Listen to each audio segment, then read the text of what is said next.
Пятый съезд Союза городов воинской славы собрал в Воронеже представителей 29 городов, обладателей почетного звания. Столицу Чеченской Республики представил первый заместитель мэра Грозного Ибрагим Бурсагов. Первым делом члены делегации возложили цветы к стеле «Воронеж – город воинской славы».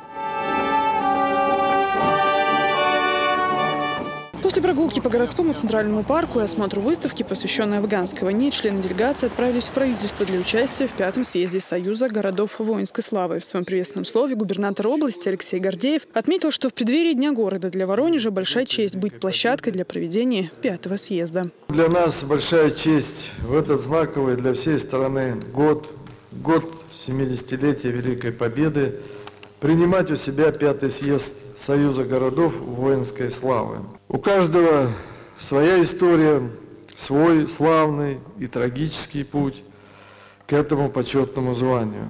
У воронежцев всегда было особое отношение к родному городу.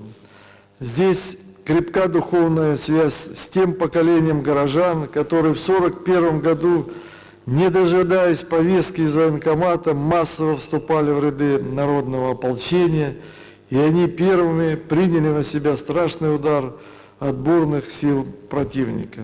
В ходе заседания участники съезда обсудили вопросы патриотического воспитания молодежи, а также итоги празднования Дня Победы в Великой Отечественной войне. Делегаты отмечали, что необходимо уделять особое внимание патриотическому воспитанию подрастающего поколения. Именно они должны сохранять память тех, кто мужественно сражался за Великую Победу.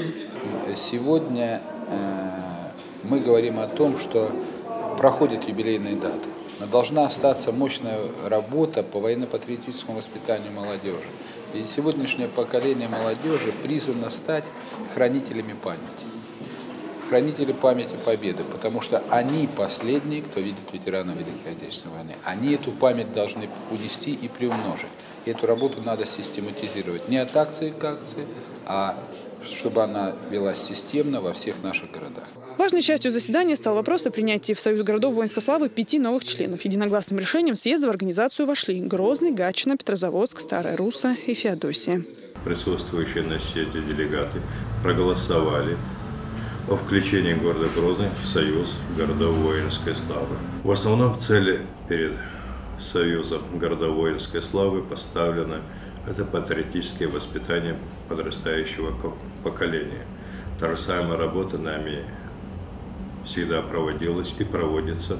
Но после вступления в данный союз эта работа будет в разы увеличиваться и, соответственно, будет больше взаимодействия с городами воинской славы. Обсудили здесь и вопрос участия Союза в государственной программе «Патриотическое воспитание граждан страны» и подготовку плана практических мероприятий. Акции «Я патриот России». Алевтина Бонадыкова и Луиза Юнусова. Новости.